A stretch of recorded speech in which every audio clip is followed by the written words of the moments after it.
what happened was a lot of friends of mine went to Stonehenge Free Festival in 1984. Basically, as a brilliant summer solstice. They said, "It's an amazing band on Mournblade. They're fantastic. All the theatrics, heavy as hell. You come and see them."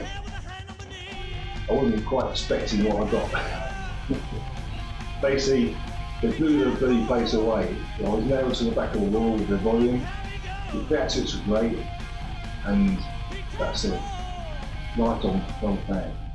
Bit of rock and roll for you. This is for you. You're making out. This is called Sidewinder.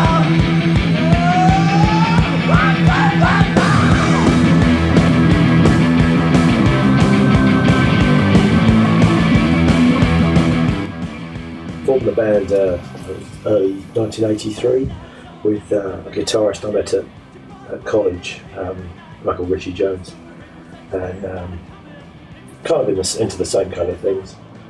Both reading loads of science fiction and both listening to the same kind of music, and it just kind of organically happened.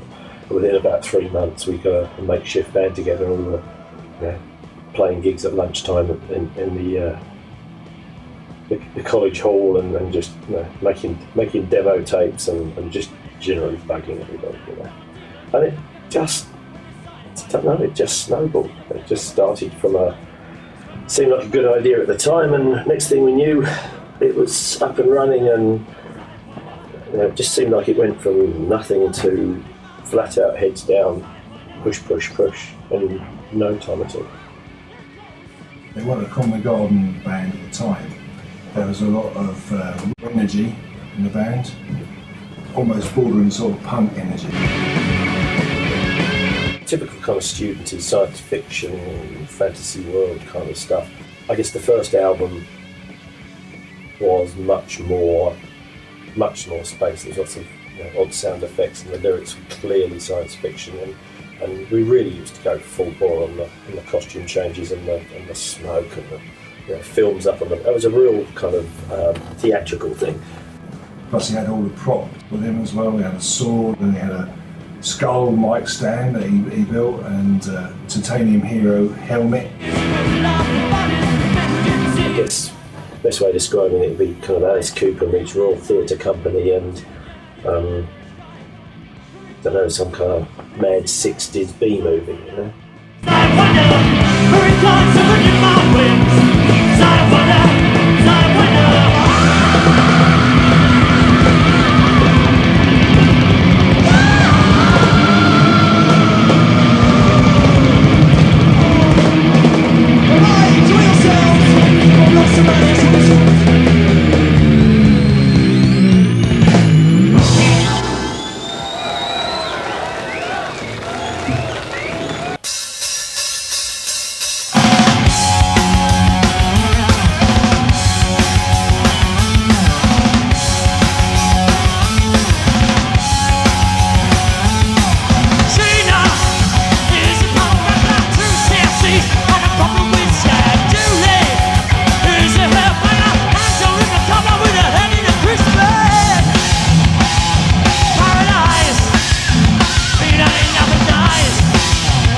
The press always used to refer to the Mark I lineup and the Mark II lineup. That wasn't really true. It was more like an iPhone app. There was kind of different updates as people came into the band and other people moved on. And gradually, I think as new people came and went, we gradually ended up with people that had got a bit more experienced, and it started becoming a bit simpler as we found our sound. And I think by the classic Mark II lineup, or the one that's reforming, everyone had been around the block a bit, everyone had been in other bands, and I think the personality was that little bit stronger. So what we were producing was very much a sum of the parts. You couldn't take any one person out and still have the same sound we had. It's very particular.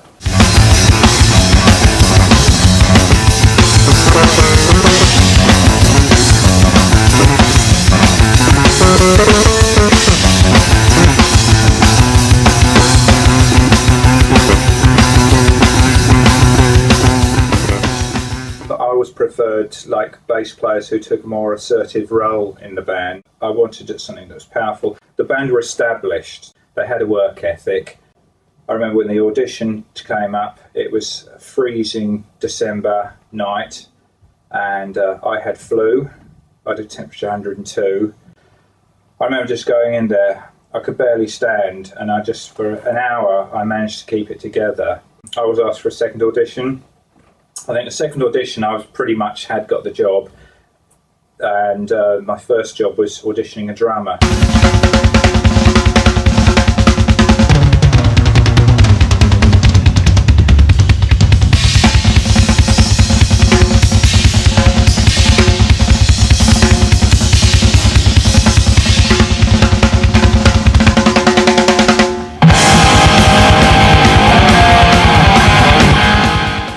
Very exciting time for those few years I was with the band.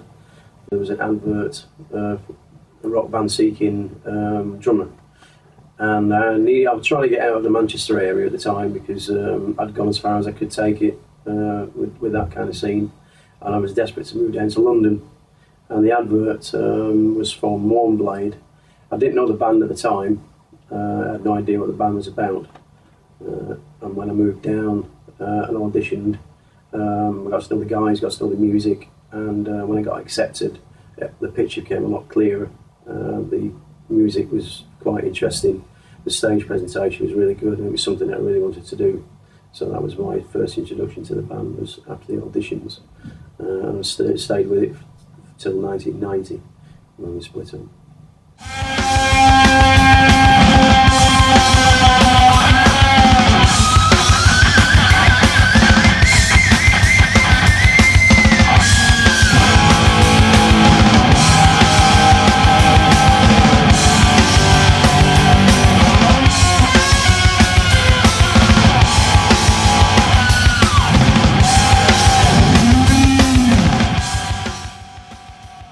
My brother were interviewed for the band, so I went and helped him take his gear to the audition.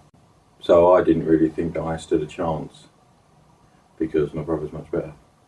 So I took my brother down to the place where they had the rehearsal and everything, and they obviously appreciated the fact that Darren was really good, but I just didn't think he was very right in terms of rock and roll.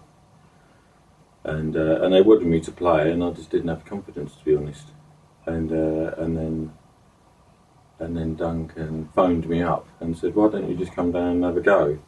And I said, "All right then," but I was like really nervous, really. So, but they loved what I did, so that was it, you know. So I was just pleased and opened a bottle of champagne. Being in the band, being London-based, it was kind of cool being able to play all these venues that are available, and you know, you work towards playing somewhere like the Marquee or the 100 Club, and it's just something that so many people I knew had never played. It was always cool sitting on the same bench that Hendrix had sat on when he played there. Some of the bigger gigs like the Marquee, the old Marquee on Water Street, we used to play the Astoria. We did that a few times in London, West End. We did the new Marquee, which was on Tottenham Court Road, I think it was. And we also ended up playing the Hippodrome show, so the levels was growing all the time. And they culminated obviously in playing Hammersmith. We did that 3 times, 2 nights with Motorhead. We played something like 230 shows 1 year, and literally anywhere that would let us play, we played. We were gigging on a constant basis. There was a lot of gigs, from Shepherd's Bush right the way up to York and all around the UK. And my memory of those times, it's brief flashes of energy, noise, excitement, and then just this kind of black and white movie of the inside of various vans, minibuses, people's sofas. And it was just an insane amount of work when I think back to it. And you know, look, hindsight's a wonderful thing, but the amount of energy and effort and dedication and discomfort and just sheer bloody hard graft for just those little payoffs, those little tiny little wins in the big war, you know. And I don't know, it's just, it's like the salmon swimming upstream. It's almost like there's something genetic inside us that just made us have to do it. Well, the gigs were relentless. It was fun, but hard work. I never had the expectation of, you know, hitting the big time. It was always going up another level, and if, you know, all the experiences you had along the way were a bonus. We came very close to getting the classic major deal. You know, we did lots of pretty big support slots, played all over Europe, a couple of albums under our belts, all the stuff you kind of needed to do, and you know, no one could say we didn't do the legwork. At the time, we hit everybody that was available to hit. And it came to a point after the last big UK tour, I think we did something insane, like 36 shows in 44 days or something. I think we just burnt out. You get your whole thing together, and sort of by the time you get it together and you're really good and you've put the whole thing out there, it's like the current trend of production changes all the time quite quickly. So then you're sort of a bit dated, I think, in a way. I'm sitting there drinking my tea first thing in the morning, and there's a message from this guy saying, "Oh, you don't know me, a friend of mine runs a metal festival in Holland. Would you guys consider reforming?" And I was like, about 10 minutes before I stopped laughing. How did I discover Mournblade? Well, I'm really interested in old school, old heavy metal bands. More than a year ago, 1.5 years ago, he came with his band Mournblade, with the Time's Running Out album, and he showed it to me. This is great, and we've been listening to it for a very long time. I initially thought it was a kind of a bit of a joke, really, because I thought the logistics behind that. I hadn't seen people like Duncan since we split up, so that was on 22 years. I knew Duncan had moved out to New Zealand and was living out there, and I thought logistically it would never happen. Initially, I was contacted. Was I interested? I wasn't really sure. The main thing was the geographical thing, with Duncan being so far away, living near Penguin Island, and I just figured that we'd have to, you know, unless Duncan was involved, you know, you couldn't do it. We started to think of a way to get Duncan from New Zealand to here. But it gradually started to gain momentum, and all of a sudden they said, "Well, yes, we'll pay your flights." I mean, I live in New Zealand, so it's not exactly on the doorstep for London for rehearsing. Once he said that he was interested, I kind of reconsidered and thought, well, maybe. I was kind of of the view that, you know, just leave stuff in the past. Some of these things can be a bit embarrassing. Almost at one point said, "No, let's just leave it as it was." We gave it a good hit and fair dues. But the little curiosity thing, kind of wondered, all right, we've had a couple of decades to kind of, you know, hone our craft a bit, and we've all been around the block a bit now. I think everyone was sort of like deep down wanted to do it again, you know. I just wondered whether it was, you know, whether we can actually pull something out of the bag, maybe just kind of give ourselves a little bit of a sniff of what might have happened if we'd have kept going. There's no pressure on us because no one's looking to try and make it their career. It's just a nice thing for everyone to do. So really, the only reason to do it is if everyone is having fun.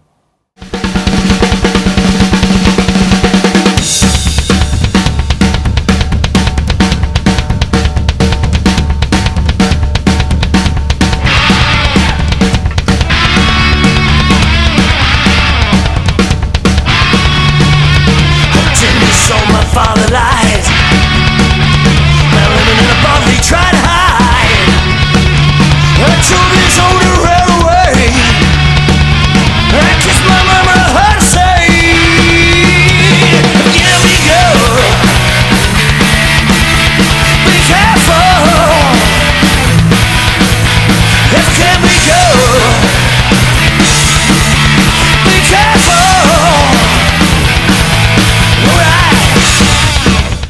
together with Stephen Magpie, and I was just expecting discussion, and we ended up going down to Stu's studio and running through a few numbers, and okay, it's a bit rusty, but you don't really forget that stuff. Okay, you forget some of the notes or whatever, but you're basically imprinted in your DNA, so it's stuck there, and it's just polishing up the other bits that connect all those together that makes the whole thing gel.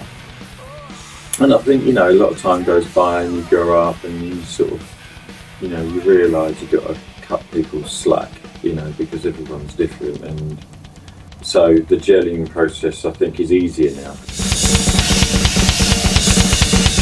First song we played,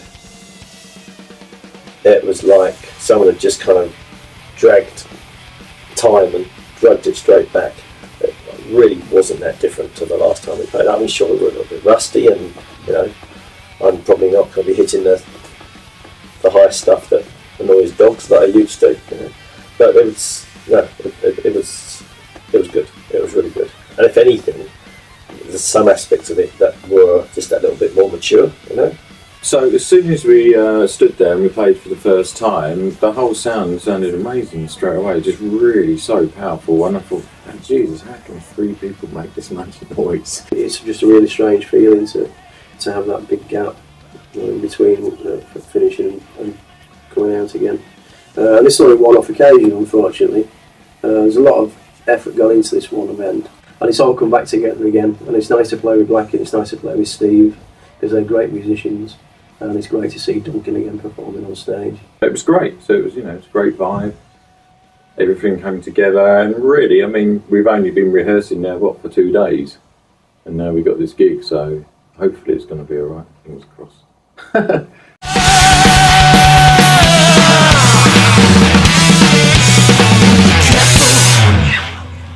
Let's go up. That's better. Yeah, let's go up. Nice, Steve. That's a good start. I couldn't believe it at first, but I'm really excited for tonight's show. You don't really know what to expect, but.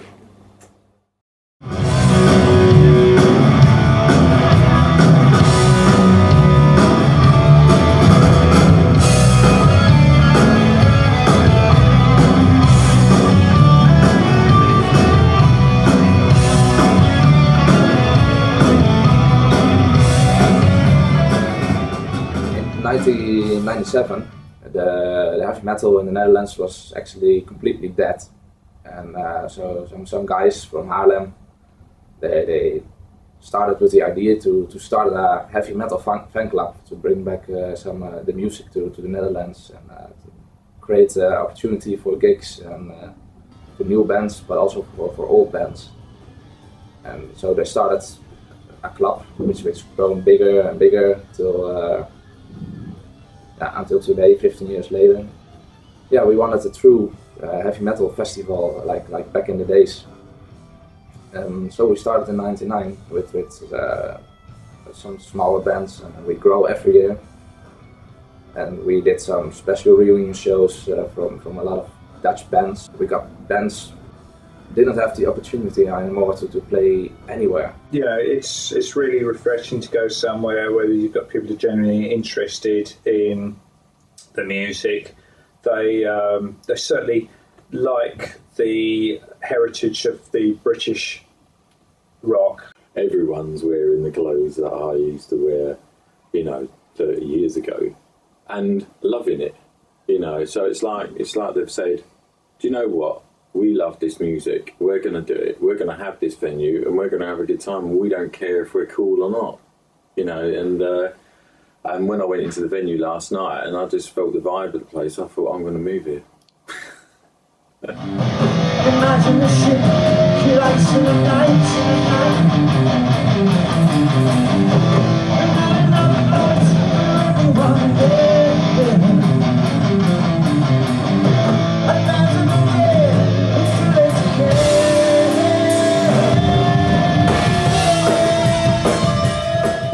Seem to have a knack for getting bands back together again. I think that comes across incredibly well.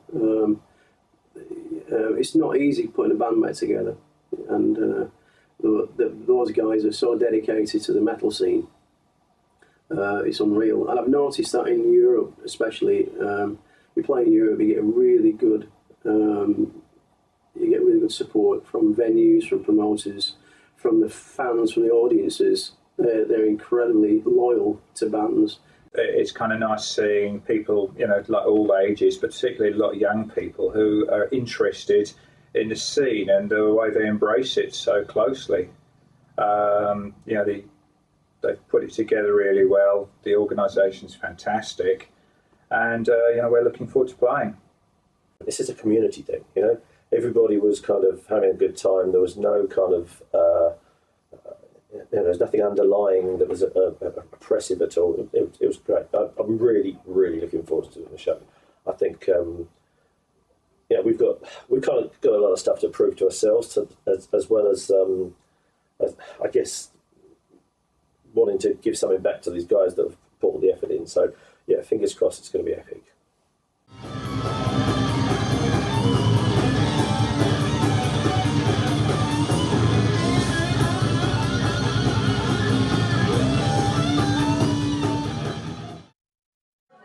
Okay, here they are. Mournblade!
Chance. 1 in a million. Tomorrow.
titanium hero, light your Casimiro.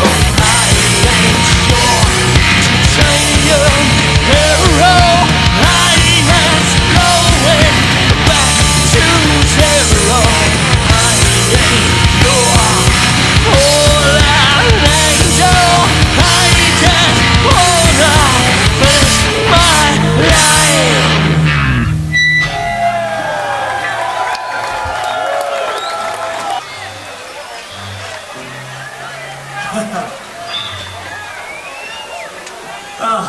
Bit of a conspiracy theory song for her now.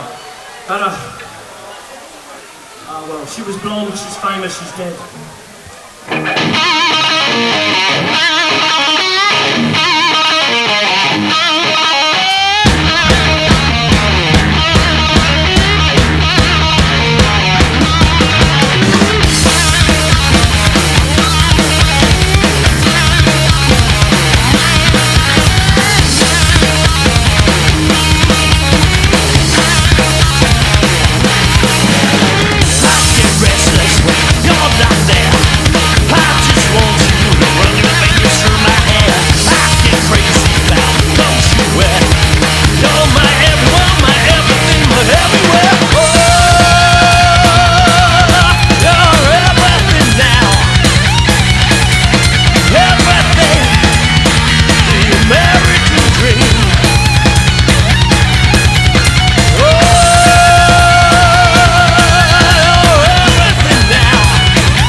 Selling Your Ass is the first new Mournblade song for nearly 25 years. Blacking had the initial idea, the bass part, and when the band split up, I continued to work with Blacking for another 2 or 3 years, and we wrote quite a lot of material for another project.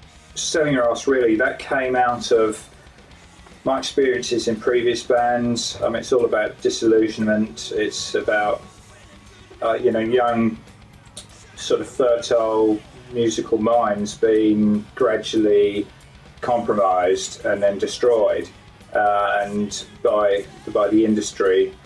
We saw so many of our contemporaries, other bands coming through and doing the touring, and then a record label or an A&R or a manager or an agent would get hold of them, and they'd end up playing a diluted, populous version of what they were doing. Kind of fitted in with, in a lot of respects, with why the band split up. So it was all about swimming upstream, and there's only so far upstream you can go.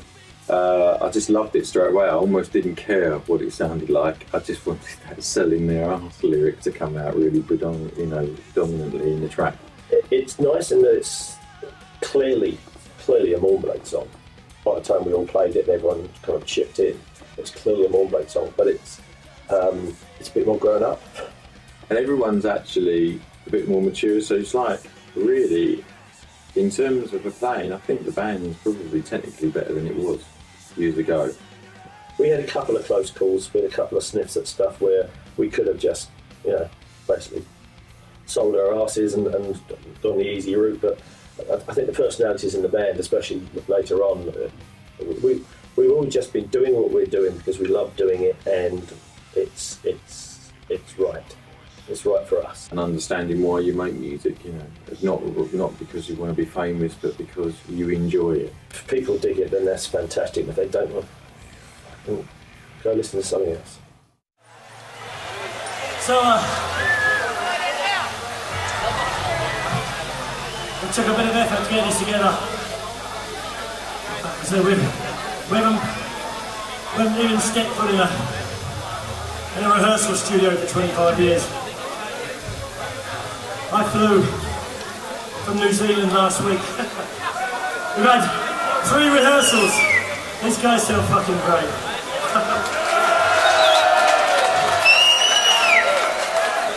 So, I haven't sent you the invoice yet. So this is the first new Mournblade song in a quarter of a century, and you guys are the first people to hear it. This was written by the lovely Mr. Black and White over there. Every mother's nightmare. This is a song called Selling Your Ass for the Big Time.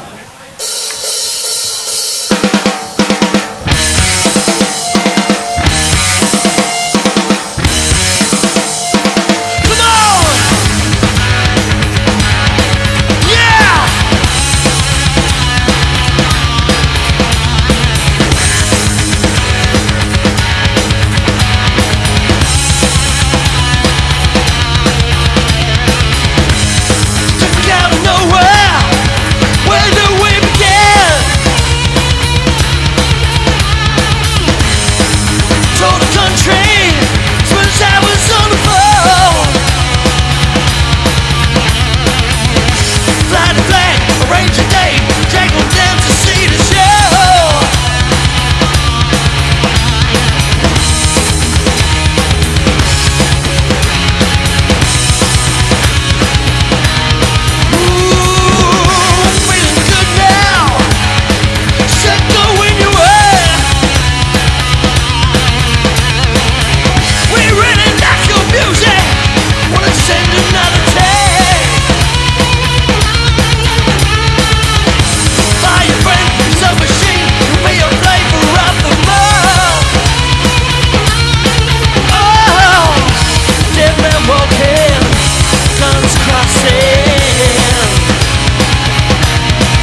guys.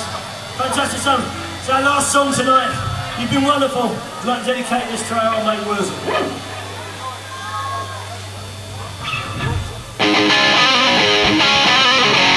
You know it. Na na na na.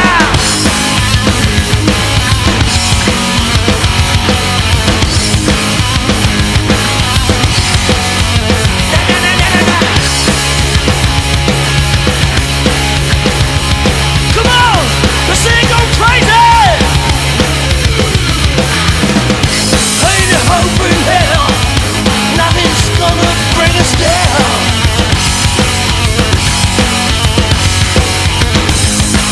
The way we fly 5 miles off the ground. Because no shoot to kill, and you know we always will. It's a bummer, it's a bummer, it's a bummer. Scream 1,000 miles, feel the black death rising low. The bastards coming closer, they bump to the bone. Because you know we do it right, a mission every night. It's a bummer, it's a bummer, it's a bummer. Ha! Come on! Ah!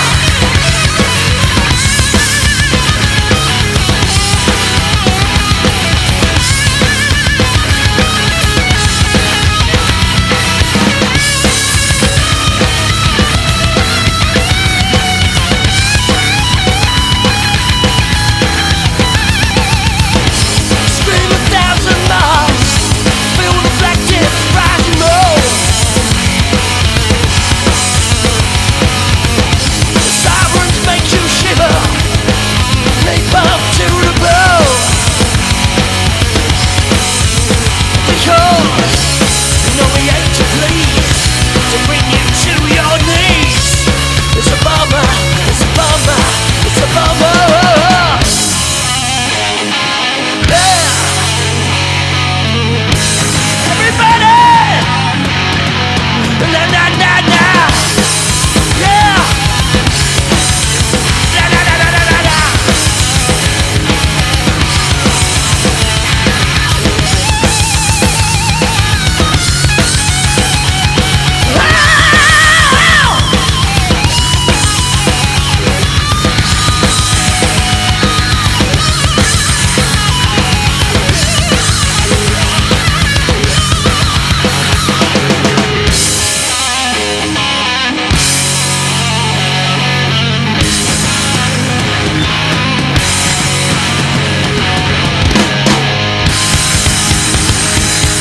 God bless you all!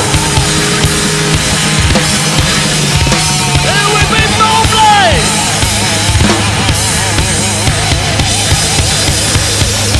People of heart!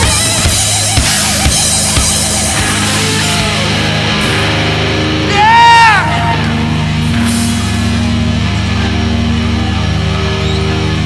Good night!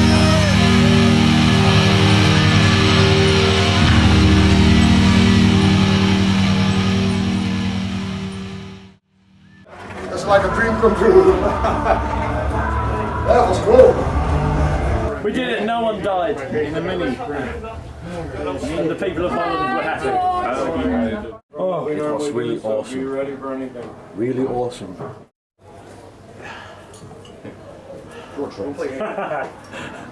Good on you. Pleasure, fella. Pleasure. I like that a lot. I'm doing the lighting here at Manifesto, but yeah, you know, I'm not a heavy metal guy, but I like you guys a lot, so that's why I bought it. Thank you. It's amazing, and I like it. Pleasure. Glad you're here, man. Thank you. Pleasure. He's all day busy. I really enjoyed it. That was absolutely stunning. I couldn't believe that I was going to be seeing this band again after 24, 25 years. It took me right back to Hereford Market Tavern. I got this shirt around about 1984, 1985, and it was something I never thought I'd see this band play again live. They did really well. To say they'd done that show on 2 or 3 rehearsals is absolutely incredible. And you saw the reaction of the guys in the crowd. Everyone's been talking about it the last couple of days, and I think they haven't disappointed. This is why we do it. For the same in another 23 years. Yeah, and I'll have to learn it all again. God, it was such a mind fuck. I've never been under so much pressure to learn all those notes. I've never been so much pressure trying to get my fingers back, you know, all leathery.